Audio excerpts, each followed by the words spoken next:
Hello and welcome back to the Planning Pulse podcast brought to you by Ikorio. With you as always, my name is Matt Harvison, the Principal Practice Lead for all things Workday Adaptive Planning at Ikorio. Joining me for episode 3 in our series within a series, I've got Tad joining me again. That's Tess, Anna, and Daniel.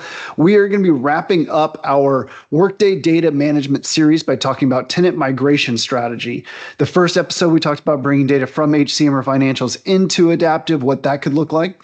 Then we got into publishing data from Adaptive back to Workday HCM, Workday Financials. Today, we're going to be hitting on tenant migration strategy, how we get data from an implementation environment into your production environment. So let's go ahead and dive right in. I know, Tess, when we're talking about tenant migration strategy, there's a lot of considerations that we need to take into account, starting from the very first action. Let's start from the top. What does tenant migration strategy look like from sort of the get-go?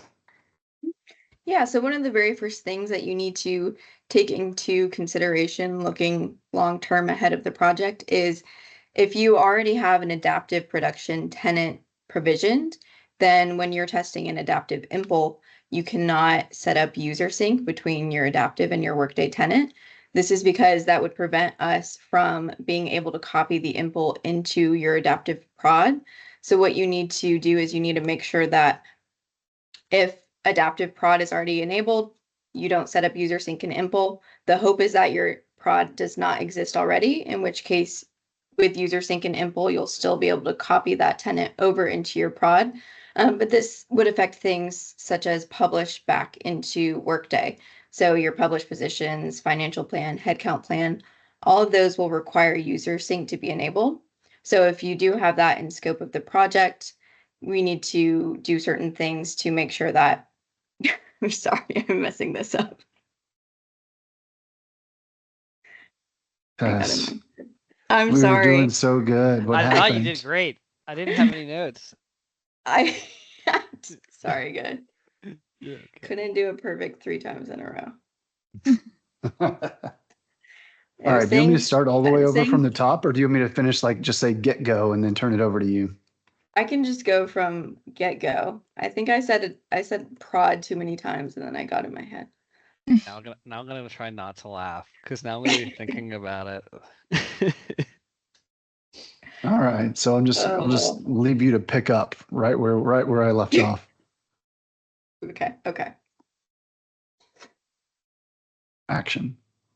Yeah, there are a few considerations that you need to think about in anticipation of your tenant migration down the line at the completion of the project. If you already have an adaptive production tenant provisioned, then with your work in your adaptive impl environment, you will not be able to enable user sync. That will prevent you from being able to copy that impl over into your production tenant. As we know from previous podcasts, user sync is a required feature if you're going to be publishing any data back into Workday. So that includes published positions, headcount plan, financial plan. So if you have that in the scope of the project, you want to make sure that you don't call for that adaptive production tenant to be provisioned at the beginning of the project, but instead at the end of the project, have production be created as a copy of your impl environment. Otherwise, if you do already have that production tenant provisioned, you might need to go ahead and stop user sync in the impl tenant or not set that up, copy impl over into prod, and then as you're in prod, you'll need to copy it back over to impl and test your publish there so that you don't go against best practice and test publish directly in prod. Yeah, and Tess, I know that a lot of folks who have financials or HCM, like the strength of having adaptive is to have the bi-directional flow of data back into the source system after you've completed the planning process. So it sounded like there was a pretty big sort of like gotcha aha moment there that you just mentioned. Want to have you take a step back and say it one more time just so it's very clear for anybody listening. This is the best practice recommendation if you want to publish back into HCM or financials. Could you repeat that one time? Yeah, so best practice is not to have your adaptive production provision at the very beginning of the project, complete your work in adaptive impl, copy that into your new adaptive prod, and then you can make sure that you fully fleshed out the testing of the publish with user sync and impl before migrating to prod so that you don't risk sending anything back to your Workday production tenant. Okay. Got it. And I think that's pretty clear. I want to get into talking a little bit about the like for like tenant and then the move to production. I don't know, Anna or Anna, do you want to maybe expand on that a little bit?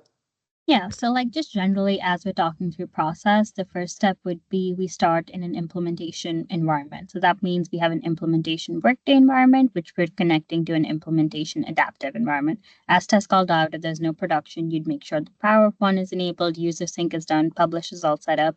So those two would be completely linked up. The next step in the process would be going into the sandbox environment. So from Impl, when you start doing the tenant migration, it goes from Impl to Sandbox and then from Sandbox to prod.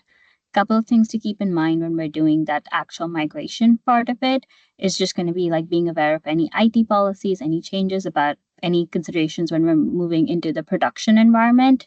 And then the way we do those movements, we recommend doing it kind of in a one go process. Like we make sure that everything that we built in Impl is being copied over to production in the same, like almost like a blackout period where we're working through everything at the same time, just to make sure that there's no issues of like doing it in a piecemeal way, which does tend to cause issues. So the best practice would be to do it in one go.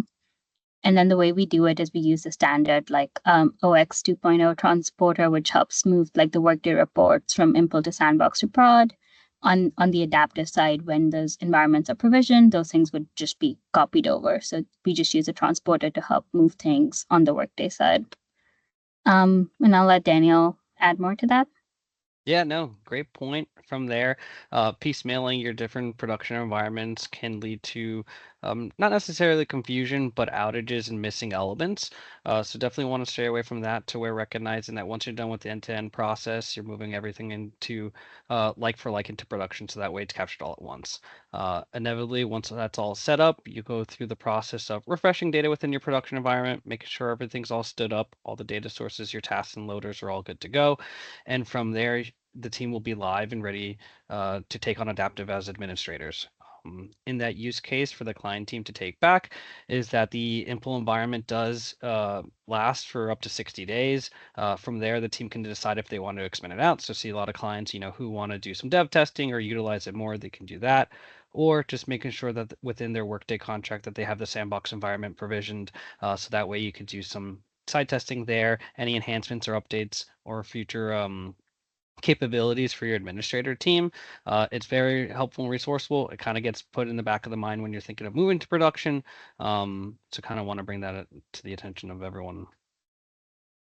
Yeah, it's always good to throw out, recommendations, tips and tricks, and then just things to be mindful of as we're making that sort of that migration approach. So, well, Tad, I was really fired up to have you on for the Workday Data Management series. I'm sad to see you all go, but maybe any last comments, thoughts, anything that you'd like to throw out about maybe not just tenant migration strategy, but anything related to the Workday data management process, anything at all that you'd like to leave for our listeners? Yeah, I think one thing that would be good is that process is constantly evolving with new developments on the Workday side. So if there's something that doesn't exist now, it could be in the works on the Workday side, and they're continuing to improve that bi-directional flow. Yeah, absolutely. I know that, the application lifecycle management, tenant lifecycle management is something that is always top of mind whenever we're talking about, getting data, migrating data back and forth between the sources. Anna, Daniel, anything else that you'd like to mention? Yeah, I would say, if you guys have existing information within Workday, you're looking for adaptive, definitely look at us for your assessment needs, kind of figuring out how we can help you integrate data with adaptive. From there, a good leg up is to say if you have any reports that you already use, it's a great advancement to see what can be pulled into adaptive automatically and enhance your adaptive experience. Yeah, that's definitely one thing I'd agree with. It's like we have clients that we've done implementations for where it was just like standard personnel roster, but through like continued development, we've pulled like payroll details over. They have like corporate credit card details that they wanted to pull over. So just kind of like developing on that. There's, I think, a lot we can do when we pull over data from Workday into Adaptive. So there's definitely a lot we can build there. Awesome. Well, really appreciate the time, Tad. I know, again, I was really fired up to have you on for this series within a series. This concludes our Workday Data Management series. We're going to continue on through our integration series. We're going to be bringing back some special guests that you may have seen in the past, but you'll see this episode and more coming soon.